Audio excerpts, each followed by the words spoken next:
فرجوا به الكرب وتقضى به الحوائج وتنال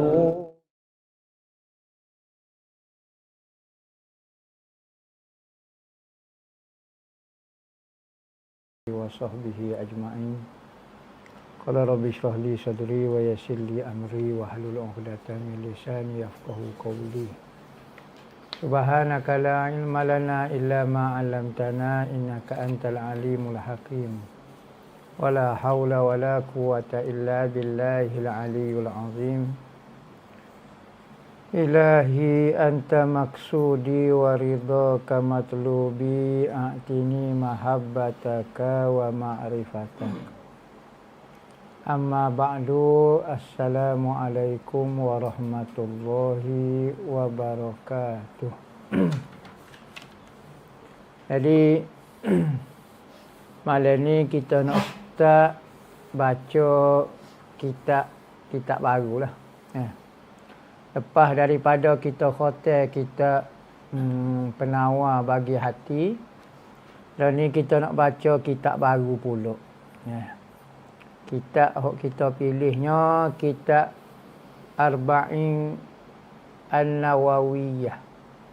Arba'in An-Nawawiyah. Kitab hadis Arba'in ataupun kitab hadis 40. Jadi baca hadis lah. Sebab apa kita pilih kitab hadis Arba'in ni? Antara sebab dianya adalah kita nak berlatih, nak belajar lah. Belajar mengapa hadis, belajar mengaji hadis. Antara kitab hok soho lah yang diajar di pondok-pondok adalah kitab Arba'in An-Nawawiyah. Kitab hadis Arba'in 40 ni banyak. Ada kitab hadis Arba'in Baqani, ada hadis Arba'in Baqani, ada hadis Arba'in Baq Tasawuf, ada hadis Arba'in Baq macam-macam. Jadi kita pilih salah satu daripada hadis-hadis Arba'in ni. Kita pilih hadis Arba'in Imam Nawawi. Imam Nawawi antara ulama suhu dalam mazhab kita, mazhab Syafi'i, dipanggil syaikhan di dalam mazhab kita. Dua orang guru di dalam mazhab kita. Kalau pendapat dia hak kira pendapat paling muktamad lah di dalam kitab fiqh kita, iaitu pendapat Imam Nawawi. Seorang lagi syekh di dalam mazhab kita dipanggil Imam Rafi'i. Hebat Imam Nawawi berbanding dengan Imam Rafi'i kerana ilmu hadis dia. Imam Rafi'i lebih faqih, lebih alim fiqh berbanding Imam Nawawi. Tetapi Imam Nawawi pendapat dia lebih muktamad kerana semua pendapat dia dan dikuatkan oleh hadis. Dia bisa ilmu hadis. Maka siapa dia yang banyak hafal hadis, qawiyah hujjatuhu, kuat hujjah dia. Hujjah dia jadi kuat kerana dia banyak hafal hadis.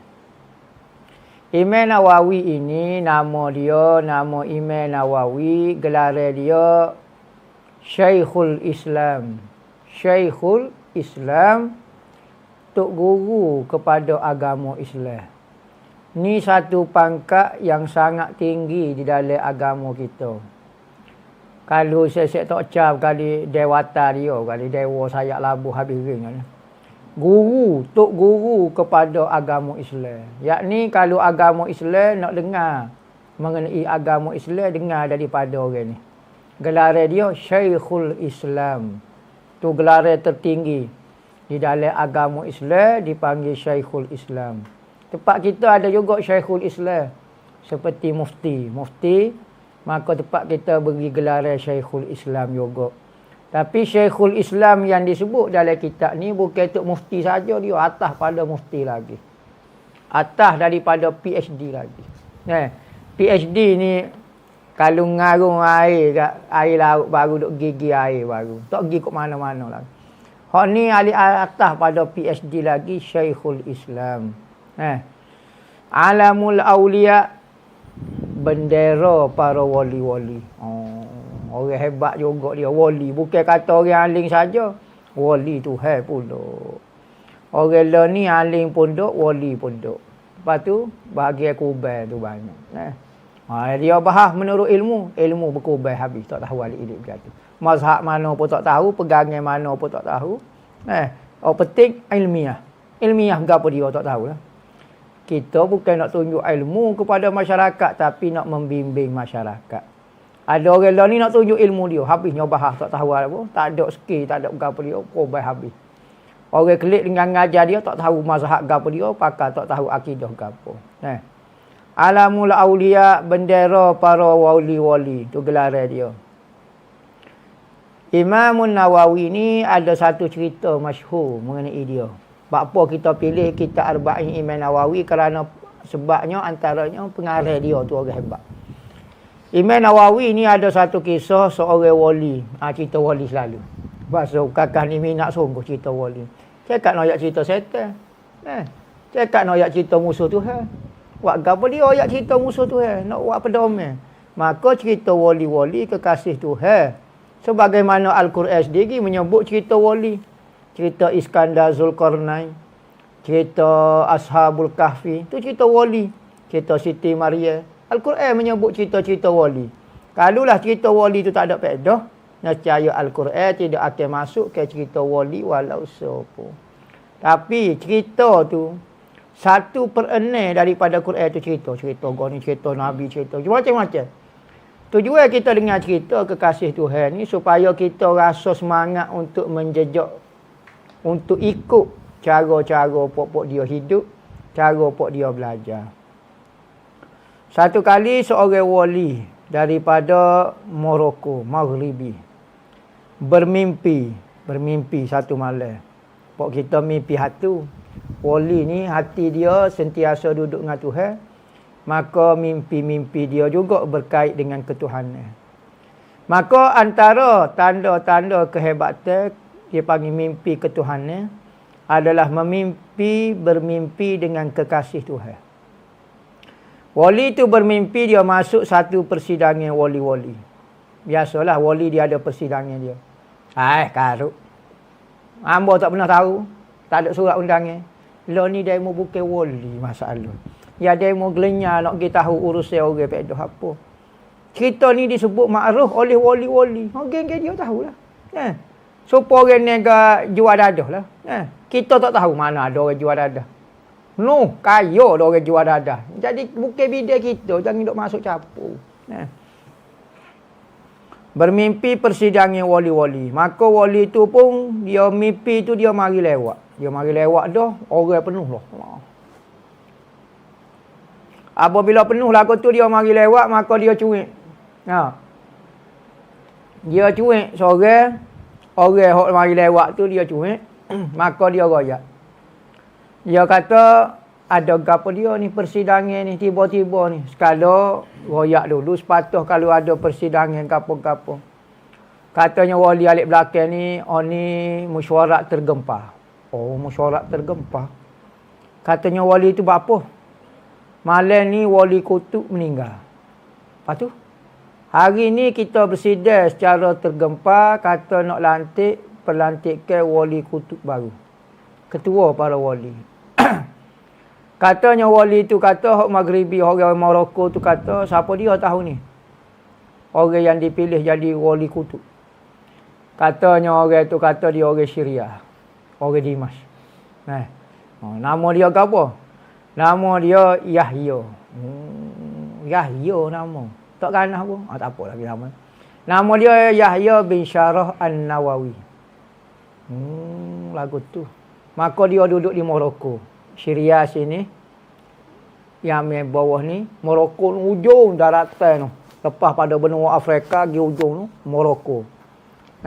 Masyriki wal Maghrib. Tepat matahari naik, Jepun. Tergelar di Morocco, Maghribi. Dataran. Satu dataran. Ujung ni Jepun. Sebab tu mata dia tak apa nak buka. Sebab pecah. Negara matahari terbit. Lepas tu turun di Morocco, Maghrib. Ada ulama menyatakan Maghribi ni Imam Mahdi yang bakal timbul ini ada lah kata tak wajib percaya dia. Kata berasal daripada Maghrib, orang Morocco. Kerana Maghribi maksud Maghrib ni Maghrib tergelam matahari. Yakni tepat menyembunyikan sesuatu, gelap malam. Maka di antara tempat simpanan wali supaya orang tak perasan kehadiran dia adalah bumi Maghribi. Maka ada katalah, tak tahu ada sumber ke apa dia. Dia kata Imam Mahdi akan muncul daripada sebelah Maghribi. Orang katalah, tak tahulah benar. Maka gilah dia. Apabila dengar berita lagu tu, bangun daripada tidur, wali tu nak pergi jumpa lah wali kutub tahun ni. Kalau kita artis paling hebat sekali lah, maka nak pergi jumpa lah. Dia pun daripada Morocco berjalan, buat perjalanan, sapalah ke Syria, Syam. Gigi tanya orang, kenal kodok nama Yahya bin Sharaf An-Nawawi. Oh, dia kata, dia ada mengajar di satu pondok depan tu. Nama tempat dia Darul Hadith Al-Ashrafiyah di Syria. Gilah dia duk mengajar sekarang. Maka wali tu pun pergi. Masa tu Imam Nawawi duk tengah mengajar. Mengajar ni anak murid penuh benar di Darul Hadith Al-Ashrafiyah. Sampai sekarang ada Darul Hadith Al-Ashrafiyah. Kalau ada rezeki gilah, pergi ziarah, pergi tempat tengok Imam Nawawi mengajar lah ke mana. Masuk dia ke pintu depan. Imam Nawawi duk tengah mengajar, orang Morocco tu mari. Tengok masuk muka pintu tengok. Oh, ni tu dia. Muka dia mari lewat, malam tu tak nampak siapa dia wali kutub. Maka jumpa dah lah ni Yahya bin Sharaf An-Nawawi. Apabila Imam Nawawi tengok lelaki saat ni di muka pintu, maka dia pun berhenti, tutup kitab. Dia kata hari ni kita ngaji sekat ni saya ada kerja, minta maaf lah.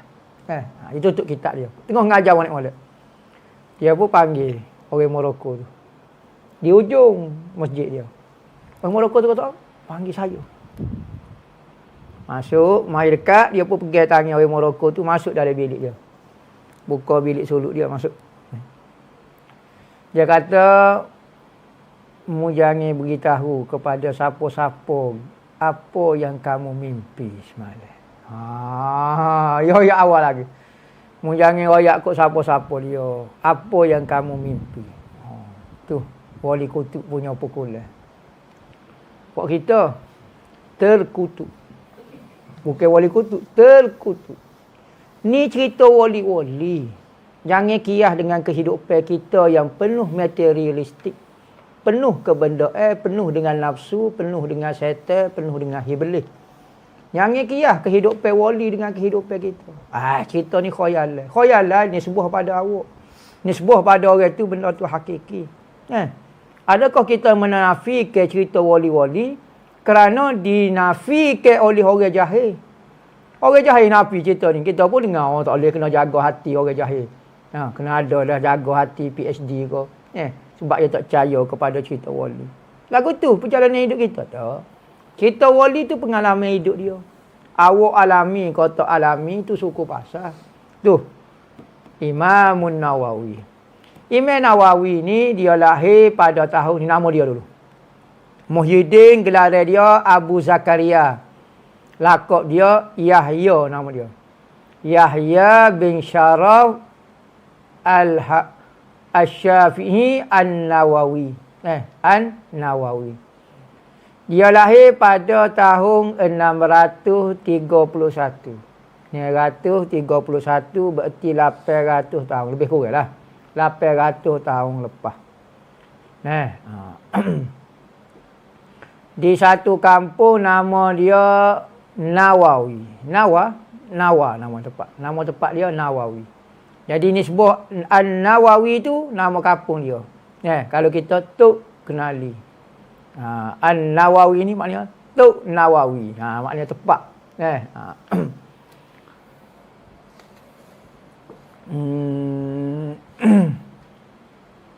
Tu cerita dia. Ngaji, pengajian dia banyaklah. Dia mengaji, ambil sanad, ambil kitab. Ngaji hadis dengan ramai daripada ulama. Antara murid-murid dia pula Khatib Sadaru Sulaiman Al-Ja'fari. Hak paling soho anak murid dia nama Alauddin Ibnu Attar. Sana ana lalu kepada kawan ni. Alauddin Ibnu Attar. Jadi sana kita baca hadis ni akan sapa kepada Imam Nawawi melalui anak murid dia ni. Alauddin Al-Attar. Imam Nawawi ni masa dia mengaji dia orang susah. Rupa dia kulit tak berapa cerah lah mana, kulit sawo mata, kulit Arab dia panggil. Kulit Arab, janggut dia nipis. Bukan je ni. Tuai halus kecil tu Imam Nawawi. Kalau mimpi temu dia jala dah tu kali. Tuai tubuh bukan jenis berisi, tuai jenis tubuh kurus, kecil, ya bau nipis ya. Pakai serban nipis ya. Kulit tak terlalu cerah, kulit sawo mata. Tu Imamun Nawawi. Masa dia mengaji di Syria, dia tak makan. Tak makan buah-buah, tak makan gapo. Dia hanya makan daripada hasil makanan hok mak dia masuk saja. Selain pada tu tak makan. Orang tanya, "Bapa mu tak makan?" Dia kata di Syria ni banyak harta wakaf. Maka pokok-pokok gapo dia banyak harta wakaf, aku takut capu benda hak orang ko benda wakaf jadi syubhat. Maka tak makan. Nah, orang dulu jaga. Imamun Nawawi. Dia jugalah yang mengarang Hizbun Nawawi, Hizib Nawawi. Hak kita duk baca, duk amal. Hizib Nawawi ni kelebihan dia antaranya sebagai pelindung, sebagai penjaga daripada serangan-serangan benda halus ko, benda tak suka ko, benda yang membahayakan tu Hizib Nawawi. Dan kalau orang tekan anxiety ko, pressure ko, gapo dia nak terjun getak ko, baca Hizib Nawawi. Hati kita akan jadi tenang. Ada kata Imam Nawawi reka buat susung, bukan reka, dia susung Hizib Nawawi ni. Dia petik daripada wirid-wirid orang-orang dulu. Antaranya permulaan Hizbun Nawawi. Bismillah wa billah minallah wa ilallah wa anallah fillah wa bismillah yang ala dini wa ala nafsi tu. Antaranya yang diamal oleh Sayyidina Ali sendiri. Permulaan Hizib Nawawi tu, potongan-potongan dia tu antaranya dia capu, maka jadi ke satu hizib bagi dia. Zaman dia raja pemerintah pada masa tu tak juru. Zalim lah kita kata. Tak suka kepada agama. Antara orang yang kena buat khianat adalah Imamun Nawawi. Satu kali pemimpin raja pada masa tu panggil dia. Biasalah ulama lah. Ulama ni kerja dia macam pengawas sekolah lah. Kena beci kat orang tu, kakak tu. Cikgu disiplin. Nyo cabut tayar dalam gapo dia kerja. Maka orang ni tegur orang jadi masalah selalu. Maka raja pada masa tu rasa tak selesa dengan Imam Nawawi. Munggo Imam Nawawi ni dia tegah. Bila lagu tu dia panggil Imam Nawawi masuk jumpa dengan dia. Orang dulu raja kalau nak suruh hebat duduk atas kulit singa, kulit beruang. Kayak zaman dulu kan nak suruh. Tak duduk atas kayu ni nampak tak kan. Singa, bewok, gajah, boyo, dinosaur letak belakang ni. Duduk. Hok mampu dah lah. Hok hidup tak boleh dah menakut pahit juga. Orang dulu antara benda makruh lah dalam kitab fiqh kata duduk atas benda-benda lagu tu. Kerana menunjukkan kesombongan. Orang dulu orang-orang besar nak tunjuk dia tu hebat, debel maknanya rimah mau jerit hok mampu lah. Nampak duk tapak kaki ambo ya. Duduk. Panggil Imam Nawawi. Nak buat hukum lah, nak kena ke hukum. Maka Imam Nawawi pun baca hizib dia. Baca hizib dia. Tak jadi. Orang kata, mana Imam Nawawi? Dia tanyalah mana asal. Akhir sekali nak buat hukum lah. Maka Imam Nawawi kata nak hukum hamba ke. Imam Nawawi pun tunjuk keramat dia. Dia tunjuk kok kulit gajah, kulit rimah, kulit tunjuk. Tunjuk hidup semula kulit tu. Gelapar kawan ni hok masa mampu sedap jerit dah. Dia mau duduk atas kulit rimah, kulit beruang, kulit gajah. Imam Nawawi kata, bangun. Bangun cacat mata tu gak. Balik sana halau yang gak. Jadi Imam Nawawi ketika dia hidup, dia banyak mengarang kitab Al-Azkar, Imam Nawawi, Riyadhus Shalihin, Arba'in Nawawi, kitab Minhajut Talibin. Banyaklah karangan-karangan kita, Muhazzab, Syarah Muhazzab. Muhazzab tu Imam Asy-Syirazi, Abu Ishaq Asy-Syirazi. Dia syarah kepada Muhazzab tu jadi Syarhul Muhazzab ataupun Majmu' tu. Banyak lagi lah syarah Imam Muslim, Imam Nawawi karang. Tetapi kitab dia tidak tersebar ketika dia hidup kerana tekanan daripada orang atas. Maka ada ulama kata lepas pada Imam Nawawi meninggal, maka seolah-olah macam lagu mana ada ulama berpesan zaman sekarang ni zaman Imam Nawawi bebas. Jadi belilah kitab Imam Nawawi kerana Imam Nawawi sekarang duk raung dunia. Nak menyebar ke kitab dia. Jadi zaman ni zaman nak baca kitab Imam Nawawi kerana pada masa dia hidup dia tak boleh nak sebar lah mana kitab dia. Sebab tu ada ulama kata bacalah kitab Imam Nawawi.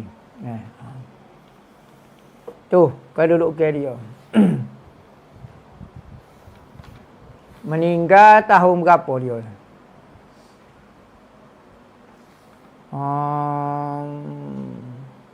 Meninggal pada tahun 676.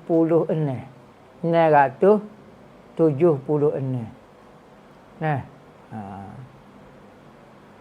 Pada tarikh 24 Rejab 676. Kubur dia diziarahi suhulah. Kubur dia pelik juga. Ada pokok tumbuh atas pokok, atas kubur dia. Ada kata di daun-daun pokok tu tulis kalimah Allah. Khamak dia ketika mati. Ramai orang pergi ziarah, ambil berkat dengan tepat orang mati, tepat wali Tuhan. Wali Tuhan ketika mati, ketika hidup, ketika tepat dia singgah, maka tempat tu jadi berkat kerana tempat kekasih Tuhan. Sekalipun dia duduk sebentar, akan memberi kesan kepada tempat tu. Kerana wali Tuhan ni dia bukan serupa kita. Hidup dengan penuh maksiat, hidup dia penuh dengan redha Tuhan, maka tempat tu jadi tempat yang direda Tuhan. Dia berehat sini misalnya.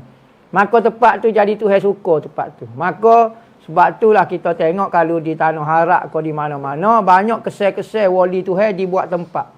Buat tempat kita nak ziarah. Contohnya ni tempat Imam Syazili singgah. Oh ni tempat Syekh Abdul Qadir singgah.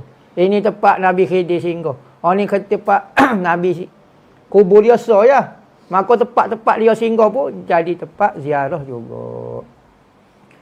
Kajian sains oh ya. Sains kata apabila seorang itu duduk. Contohnya hamba duduk sini. Maka bila duduk gini, maka perasaan ikutlah gapo dia kita dengan Tuhan, maka dia akan terkesan sini. Jadi kalau anak sendiri pergi bangun caca, kesan tu ada duduk sini. Dia duduk keras lagu tu. Ahwal dia ke gapo dia. Sebab tu kalau orang mari lepas ni 100 tahun, mari dia pun duduk sini. Duduk sebentar. Masuk kena di tubuh anak, hak tempat anak duduk, dia rasa satu benda. Kesan daripada tempat duduk. Ni kajian sains kata ni. Kajian sains. Bukan kata PhD. Kajian sains. Kalau orang ni kalau kajian sains baru percaya kalau ulama wali kecil iwak main gitu lah. Kajian sains kata manusia ni bila duduk satu tempat dia ada macam bentuk dia tu. Tempat tu akan kekal. Dia tinggal pun ada bentuk tu. Maka sebab tu orang lepas tu kalau mari terasa macam suasana. Sebab tu kita kalau pergi pondok tok kenali ke, pergi ziarah wali-wali, terasa pelik ya perasaan ni. Kesan tempat dia duduk. Imam Nawawi. Kubur dia diziarahi. Lama mana dah dia meninggal 800 tahun lepas. Tetapi apabila Syria berlaku perang, maka Syekh Wahabi, Wahabi ni kerja dia tu. Dia tak boleh tengok wali. Tak tahulah wali tu curi telaitik dia ke apa. Beci benar dia. Kawan ni mati. Mati 800 tahun. Pada waktu perang hak terbaru ni di Syria, nyogi bom kubur kawan tu laul. 800 tahun dah. Nak marah gapo dia kata orang dia buat syirik kubur tu. La ilaha illallah. Hok gi ziarah alim ulama. Orang mengajar tauhid, tiba-tiba hok mengajar tauhid pula syirik. Nah, maka apabila lagu tu dia tak puas hati, dia bung, hancur lebur. Berah habis dah pokok tu, tak rasa tak ada dah pokok tu tumbuh tu. Dia kata takut pokok ni buat benda-benda syirik. Tak ada Sebab apa? Orang nak pergi ziarah kubur tu, orang tak syirik Tuhan tu. Orang hok minat agama tu nak pergi kuburnya. Hok jenis tak cara apa, hok tu kita bimbang syiriknya. Duk cara kok pitih, hok tu kita bimbang syirik. Tapi kalau hok jenis kaki balasah, kaki jumpa Tok Wali, tu bukan orang nak pergi cari syirik dengan Tok Wali lagu tu. Orang nak pergi cari syirik ni, orang pergi cari CJ, orang pergi cari pitih, orang pergi cari dunia. Ya, tu bukan. Ni pergi ziarah Tok Wali syirik. Ai pelik. Dia mau pergi nak pergi jumpa Tok Wali, nak pergi cari syirik kau. Cuba tanya orang. Pak cik jumpa Tok Guru ni, jumpa Syekh ni. Pak cik ni nak pergi cari gapo syirik kau? Nak cari gapo? Syirik gamuk nak pergi cari syirik. Cari syirik pedoh apa nah? Orang nak cari agama dah tu, nak cari pihak agama. Tapi orang ni deki. Apabila orang tak mari ziarah dia, dia rasa ada satu sifat orang ni lebih-lebih ke orang lain. Sebab apa? Sebab kurang orang hormat kepada dia. Aku ada PhD.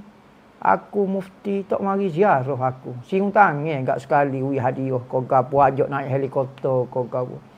Ni duduk ajak pokseh tu. Duk ajak syirik tu. Gini jadi deki kadang-kadang. Ada orang gitu ya. Benda bukan gapo dia tahu. Orang bukan nak pergi cari syirik tapi kerana ada benda ni. Jadi lagu tu lah. Tu Imamun Nawawi. Sekalipun dunia menyukai dan menyayangi dia sebagai seorang ulama, tetap ada hati yang tak suka ke dia. Biasa Nabi Muhammad, apabila Nabi Muhammad wafat, ada lagi orang tak benci dia? Ada. Nabi ada. Wali tu biasa. Pas kita cak ayat ni gak. Buka Facebook dia komen gak. Nya kata labi lah, kuro lah, ikut biasa ya tu setara Nabi Muhammad dia kata paruk-paruk Jadi benda-benda lagu tu jadi mainnya saja, jadi ujian yang wajib ditempuh oleh setiap hati wali-wali Tuhan. Kalau hati tak kuat, nyetuklah kita, berpalinglah kita daripada jalan kebenaran. Sabar sebagaimana nabi-nabi, wali-wali Tuhan juga diuji. Bukan tak diuji dia. Ni antara dia pengarah kita ni. Wali kutub. Kalau kita mengaji tak jadi wali lagi, tak tahulah. Habis kita dah lah. Kalau PhD gak tesis dia, hak dia soho tu. Hak ni kitab wali kita mengaji. Tak jadi wali lagi, tak tahulah. Sebagaimana kalau kita baca tesis PhD, kita jadi PhD. Biar baca kitab wali, biar jadi wali. Katanya, Pak Sumit Bukit Temaga kata, hamba tak baca satu-satu kitab kecuali pengarah dia wali. Bawa pengarah PhD, gapo dia Syekh Rabbana Maulana ke Mufti, hamba tak baca kitab tu. Tak tahu alif ilih alif jatuh betul kodok. Cari hok pengarah dia wali baru hamba baca. Kerana tulisan seorang wali, tulisan dia, perkataan dia, semua menjadi hidayat dan bimbingan kepada hati kita. Sebab tu kita nak dengar nasihat dia. Biar dia kata kita pun. Tapi kalau orang bukan wali, dia kecek nampak fasih, nampak apa, tapi tahu tak ada nur di dalam percakapan dia tu. Maka apatah lagi kalau Imam Nawawi karya kitab hadis pula. Dia suhur dengan kitab hadis. Kitab Azkar, kecek hadis juga. Kitab Riyadus Salihin, kitab hadis juga. Syarah Muslim, kitab hadis. Tu antara kitab-kitab wajib kena ada atas rumah kita. Bukan ada saja kena baca lah. Jangan buat pameran ni penuh kitab. Gerung tengok. Tanya juzuk 10 dia baca. Tak baca, malu orang. Jadi kitab tu kena baca. Jangan buat perhiasan saja. Tu Imamun Nawawi. Jadi sebagai mukadimah pada hari ini, katanya Nabi sallallahu alaihi wasallam. Dalam syarah ni kata wa qad ittafaqal ulama ala jawazil amali bil hadisi dha'ifi fi fadailil a'mali ma'a hadza falaysa ihtimali ala hadzal hadis. bal ala qawluhu fil ahadisis sahihati la yablugha syahidu minkum al-ghaiba wa qawluhu sallallahu alaihi wasallam naddarallahu imra'an sami'a maqalati fawa'aha fa'addaha kama sami'aha. Jadi katanya ulama telah bersepakat ulama. Ulama sini sama ada ulama daripada muhaddisin, para ulama yang mahir dari ilmu hadis, ataupun ulama usuliyin, usul fiqh, ataupun ulama fiqh kau bersepakat. Ulama Wahabi tak masuk dalam empat ulama ni. Nama kata, lepas tu ulama ambo tak sepakat. Orang bukan ulama. Jangan duk koyak kat kita ni ulama. Nak orang kecek bab ulama, nak masuk nama dia selalu. Jenis apa pokok ni? Jadi ulama ni, kena faham jangan ulama. Oh, saya tu. Ambo. Sama taraf. Ulama ambo. Orang sebut ulama kat orang lain, gerai. Ngepek. Buat ceramah, buat gapo dia. Nak kata orang lain bukan ulama. Saya ulama. Gila ulama lah kata. Ambil demo lah tulis ulama besar tepek atas dahi. Nak sangat ulama ni ulama Jadi jangan perlu sebut ulama, jangan duk koyak kita ni. Oh, telah sepakat ulama. Akulah salah seorang. Jangan. Kita tak masuk. Kalau pakat buat kita tu bukan sepakat ulama, sepakat ular dalam semua. Tu bukan ulama. Jangan duk koyak perkataan ulama. Ni telah sepakat ulama. Apabila sebut ulama, orang lebih haling pada kita, orang atas kita. Tak usah duk koyak kita. Gapo dia ulama kata? Harus boleh beramal dengan hadis dhaif. Hadis dhaif boleh beramal, kalau hadis sahih lagi-lagilah boleh beramal. Pada masalah gapo? Kelebihan satu-satu amalan. Seperti hadis dhaif ni kecek kelebihan amalan semaya go ni. Amalan tasbih, amalan go ni, hadis ni dhaif. Sekalipun tak kuat dari sudut sanad dia, biasa berlaku di sanad lah. Sanad. Mata hadis ni ada berlaku dhaif, tetapi banyaknya berlaku sebab dhaif di mata dia. Kerana hadis sahih tapi lalu kepada orang kubur, maka hadis tu jatuh status dia kerana lalu kepada orang yang karut. Maka jadi hadis tu dhaif. Mungkin sebab mata dia. Ada dhaif dengan sebab mata, tapi banyak dhaif dari sudut sanad dia. Maka sebab itulah hadis ni putus dah sanad dia sampai kepada Imam Bukhari. Lepas pada Imam Bukhari siapa kita ni, kalau lalu habis hadis mutawatir jadi hadis dhaif. Dah, pokok kita selipat pada ain pun tak lepas, hak ni pun tak reti. Kalau pokok kita je riwayat hadis, kecek bukan main ni. Jarah wa ta'dil. Ilmu orang ni pasik, orang ni kambing, orang ni itik, orang ni najis. Sedap kita sebut orang. Kita kalau lalu hadis kok kita, taubat lillah hadis jadi maudhu'. Bukan kata dhaif, maudhu' tiba-tiba selalu. Sebab itulah hadis ni siapa kepada Imam Bukhari. Orang tak cek dah lepas pada Bukhari sanad-sanad siapa pada kita. Bukan main kita ijazah hadis. Sedap ijazah hadis. Kalau lalu betul ke demo. Surat pasik tak tahu kok mana hal dia ijazah. Riba. Dah berlaku buat kita tu. Maka sepakat ulama kata boleh beramal dengan hadis dhaif. So, dalam bab kelebihan amalan. Itulah kelebihan apa dia. Bahkan setengah ulama menyebut di dalam bab hadis dhaif ataupun satu amalan yang tidak ada sandaran hadis. Lagu mana kita nak beramal? Contohnya ada kelebihan gini, pahala dia. Maka katanya ulama beramallah sekalipun tidak ada dalil yang sahih. Kerana apa? Kerana manusia satu-satu hamba akan dibalas menurut anggapan dia. Ana inda zanni abdi bi, katanya Tuhan. Aku di sisi sengko hamba-ku dengan aku. Kalau dia sengko dengan amalan ni dia boleh pahala lagu ni, tak mesti aku akan bui, tak sudah bimbang. Maka tak syarat ada hadis sahih. Maka kalau ni yang bukan perkataan hamba, bergagak gepa pula ni. Bahasa kakak ni kalau mengajar hadis sesak selalu. Dia hamba ambil perkataan ulama ni. Hamba tak cuba cari. Dia mungkin ahli ilmu, pergi carilah dia kitab mana. Cakap hamba nak ajar berlaku. Kita nak malah hoyak cerita ke apa dia. Biar dia cari sendiri. Biar tak jumpa, biar dia tepik seorang. Katanya ulama, kita beramal dengan mana-mana hadis kau kelebihan ke apa dia. Hadis tu misalnya tidak sahih ke apa dia, maka kita akan dapat pahala tu kerana menurut sengkok kita, harapan kita. Kau Tuhan kena ada hadis sahih baru beri pahala kita. Kita mikir otak kita. Tuhan nak beri pahala kita kena ada hadis sahih ke tak? Tak ada hadis pun dah Tuhan nak beri. Aku kata. Maka Tuhan royak dah. Ana inda zanni abdi bi. Aku di sisi seka hamba aku dengan aku. Kalau dia seka, misalnya amalan lagu ni boleh pahala 1 juta tahun. Boleh pahala sedekah 1 juta ribu 1 juta. Dia seka lagu tu. Lemah ke aku tak boleh beri pahala lagu tu?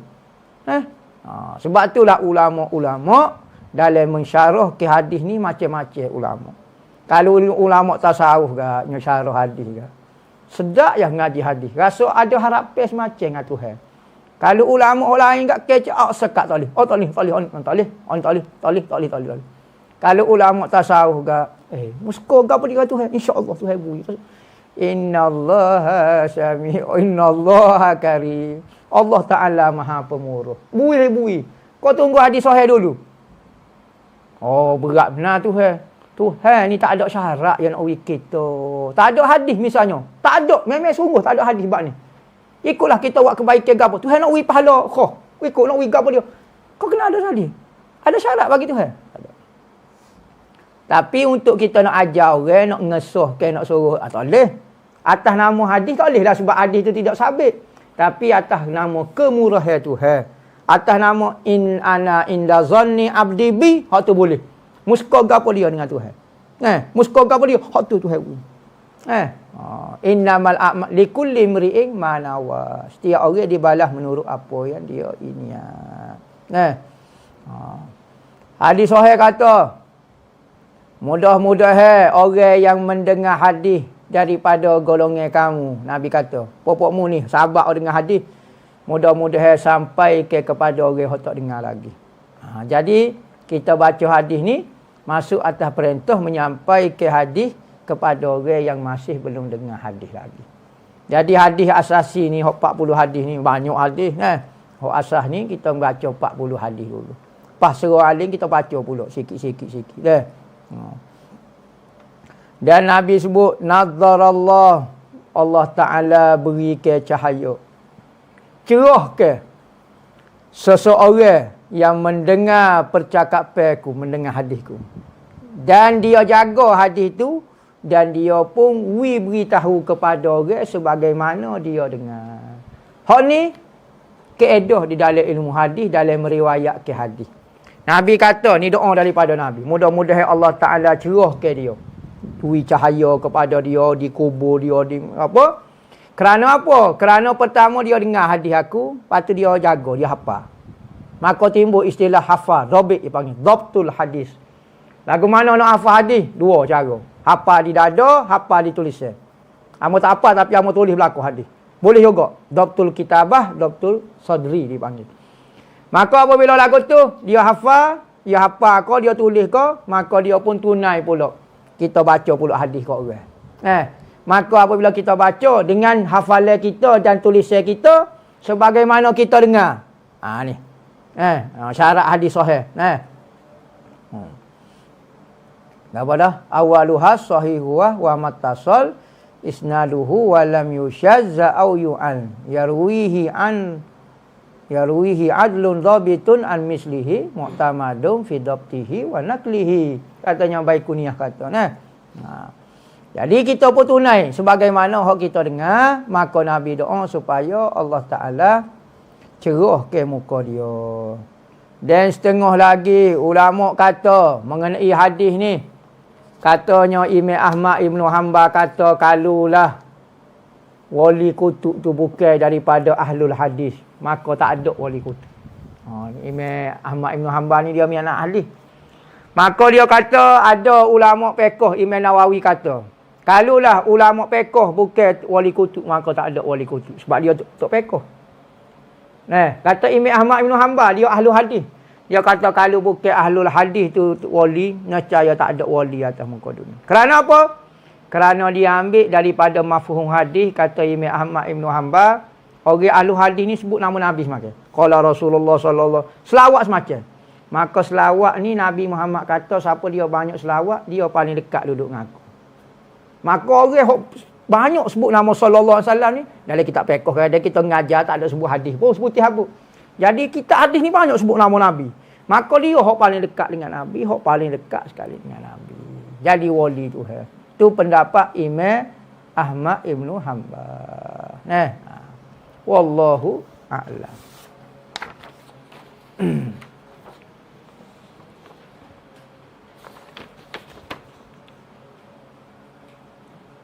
Salah nak tanya, boleh kau kita sambil-sambil selawat tu kita niat hadiah selawat kau semua makhluk Allah di semua alam? Kau tak boleh sebab termasuk orang kafir, kau setel sama juga kadang-kadang baca Al-Fatihah niat sedekah hadiah semua makhluk di semua alam, boleh kau tak boleh? Bapa sedekah kau orang kafir, sedekah kau kambing, sedekah kau itik. Makhluk apa? Sedekah hak siapa dia hak nak kepada Fatihah? Siapa dia? Makhluk yang mukallaf. Manusia ataupun jin hak Islam. Hak kafir tak boleh sedekah pahala. Tak boleh sedekah pahala. Benda tak dibenarkan. Tak semua benda kita boleh buat nampak baik pun jadi tak baik juga. Maka sedekah pahala Fatihah ni kepada orang hak layak saja. Kalau tidak hukum dia berdosa. Main-main pula dengan Tuhan. Sedekah kambing, sedekah kau itik, sedekah kau tanah, sedekah kau pasir, sedekah kau rupuk. Mana boleh lagu tu makhluk Tuhan. Jangan buat tasawuf gitu kan.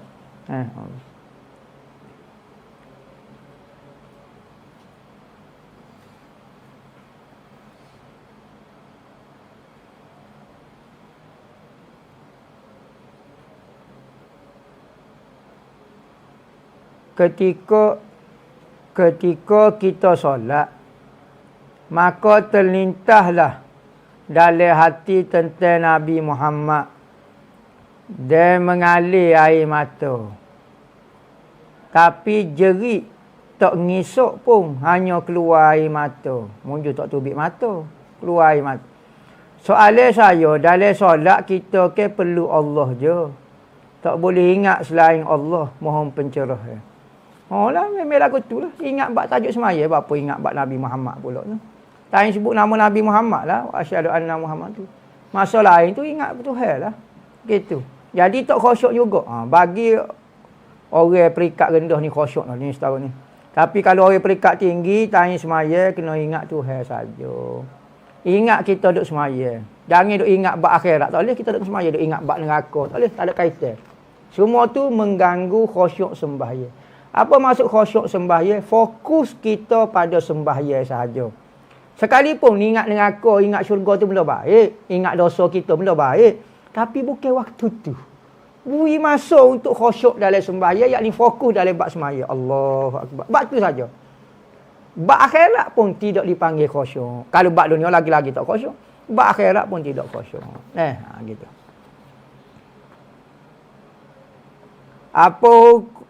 Apa hukum makan air liu burung layar-layar? Terima kasih.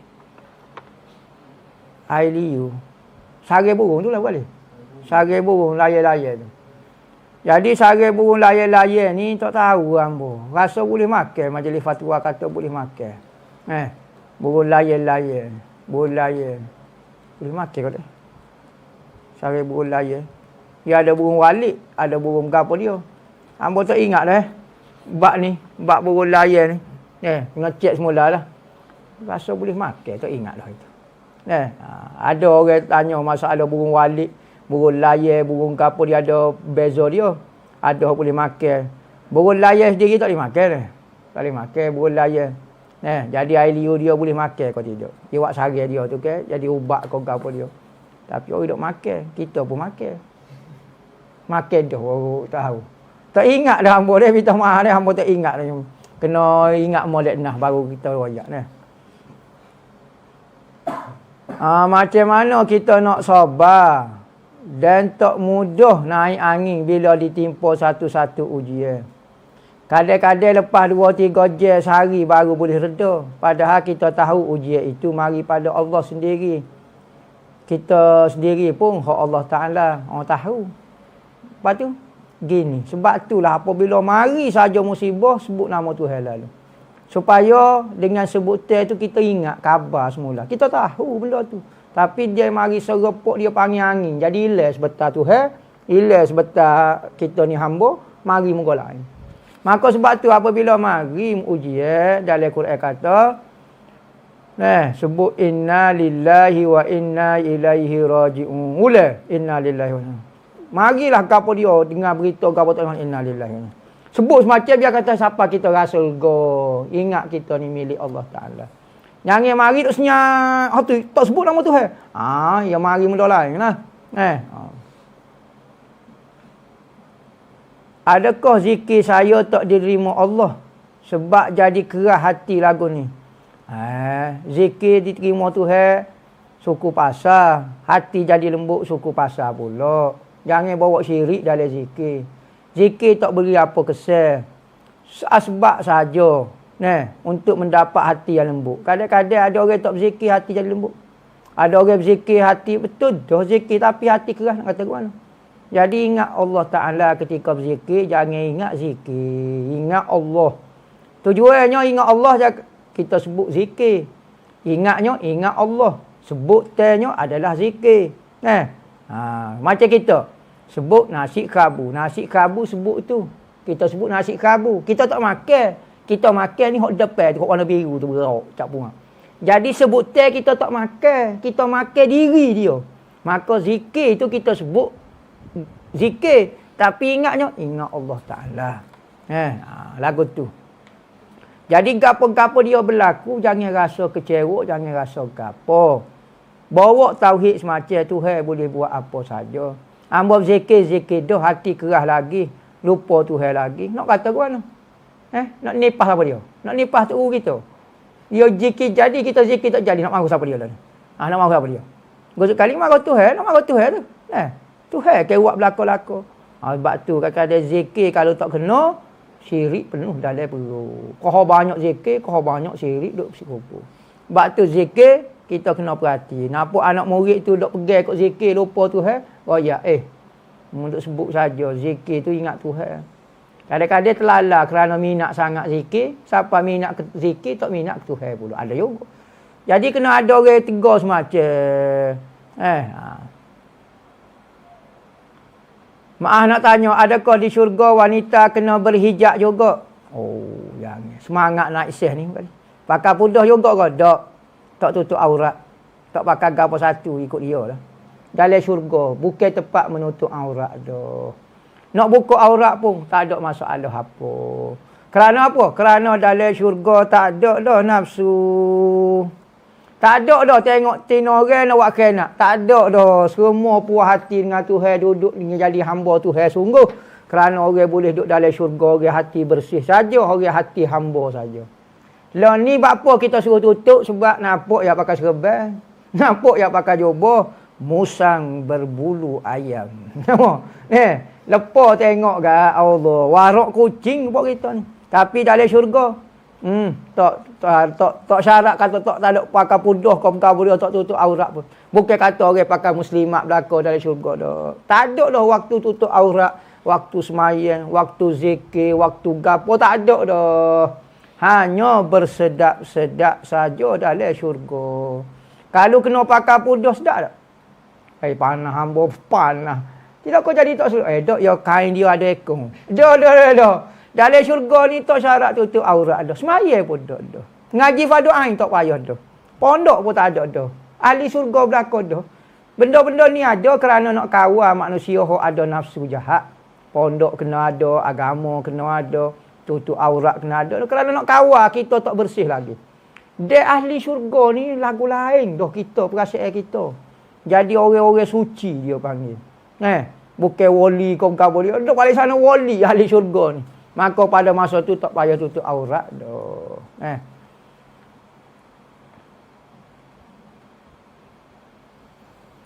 Kalau ada ustaz mengajar, bolehkah kita masuk dalam masjid solat sunat? Sedangkan ustaz sedang mengajar.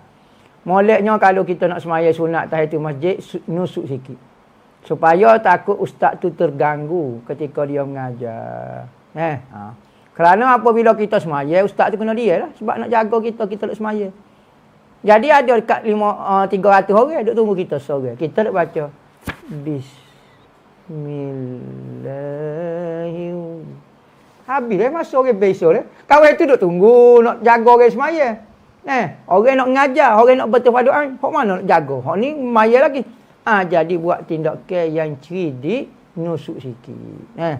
Jangan ada tu ada kan. Duk ngajarnya mari depan ni. Kalau jauh boleh kira. Akak tak kebih maya sunat. Kena Wahabi pun duk. Hak kecil dah kita mengajar. Allahu Akbar. Nak mengajar dia duk semaya. Tengah-tengah kan tak cara buat dia. Kita nak berhenti. Kita tak berhenti. Dia kata jahil pun orang duk semaya. Jadi mabuk belakang kita akhir sekalinya. Esok kan upah orang buku kahwin ni teruk kau nyai dah. Buku kali ni. Ikat-ikat teruk kau dalam sungai.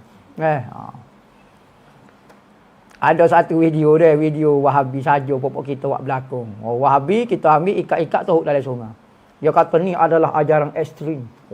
Gora yang ambil serius lalu kau tu. Ni tengok ajaran Sufi lagu ni. Maknanya bukan nak berhujah tapi buku orang teruk dalam sungai. Kita buat sekali. Nampak kita buat mic kau gora tak boleh dah ni. Benda saja buat video buat kalau kata hidup dengan serius ni penat. Hidup ni suka-suka kan. Allah. Jangan sungguh sangat kan. Ambo nak pergi KL. KL ni kalau lupa kali bukan ikut lanah tu. Nak pergi KL dari Tereh. Kalau Kereh kalau ke Tereh ke Kok Lanah 5 minit 2 minit siapa dah so. 2 minit Tapi kalau lupa ke Tereh sebab urusan kerja, patu siapa macam. Selok orang tak tahu ni. Jadi kedudukan dia pertama Tereh. Kok Lanah macam. Tu jalan dia. Dok solat jamak qasar, tiba-tiba dapat call cancel urusan. Ambo dah solat. Jadi macam tu, ambo duduk Kok Lanah. Lalu Tereh siapa macam ambo pun semaya jamak qasar. Lepas maya jamak qasar, saya dia telefon. Obat hari ni pergi Kuala Lumpur. Kita semaya jamak qasar dah. Lagu mana? Ataupun dia pakat dah. Memang hari tu nak lipat dah. Dia kata kalau mu gapo-gapo mu kena royak lepas pada aku jamak qasar mudah aku. Bahasa Selekor malah nak semaya tu nah. Tiba-tiba dapat kau cancel urusan kerja. Lepas tu patah balik lah. Patah balik rumah. Sampai rumah tu baru masuk waktu asar. Kena maya asar. Tak payah dah. Sebab kita semaya dah asar yang soh tak boleh. Soh kita maya. Soh. Sekalipun terbatal dah saat ni. Terbatal urusan kita. Tapi semaya hak kita jamak saat ni tetap soh. Maka perlu ulai lagi semaya asar. Tak perlu. Nak ulai terpulai pada kita. Tapi tidak wajib dah. Hanya asar sekali saja sekali. Zuhur sekali, zuhur subuh sekali. Jangan buat gelenyar. Kacik nak mayasa 2 kali. Apakah status jamak qasar tadi kena ulai ke tak? Tak payah ulai. Wallahu a'lam. Sebagai mukadimah baca kita Arba'in Nawawi ni, kita baca Fatihah sekali, Qul sebelah kali, ayat kursi sekali, selawat 3 kali. Hadiah kepada Imam Nawawi secara khususnya dan kepada Salasilah. Guru-guru kita yang bersambung kepada Imam Nawawi, bersambung kepada Nabi. Mudah-mudahan Allah Ta'ala beri kita sifat perangai akhlak Imam Nawawi dan ilmu-ilmu sebagaimana yang dibuka kepada Imam Nawawi. Dengan niat tu kita baca Al-Fatihah.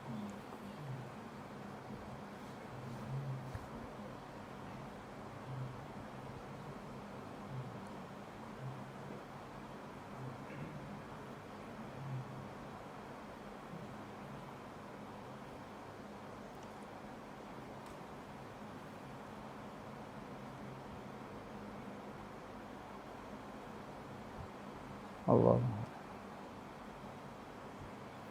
Alhamdulillahirabbil alamin.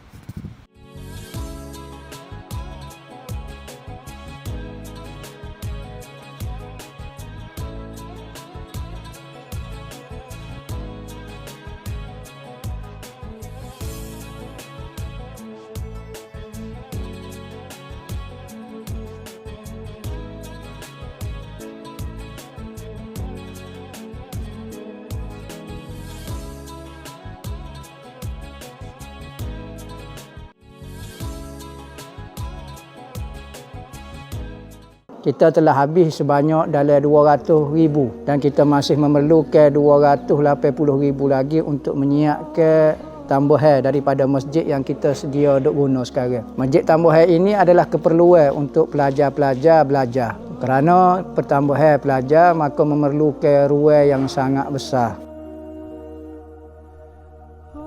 saya dipertanggungjawab ke untuk memikul amanah untuk mengurus ke Madrasah Ribat Al-Mustafa, merayu kepada saudara dan saudari untuk menyumbang kepada pembangunan masjid yang sedang kita buat. Maka saya berharaplah sebagaimana Allah Subhanahu Wa Taala menyebut di dalam Al-Quran, sesiapa yang ingin memberi pinjam kepada Allah Subhanahu Wa Taala. Allah Taala menggunakan perkataan Allah Taala nak meminjam harta kita.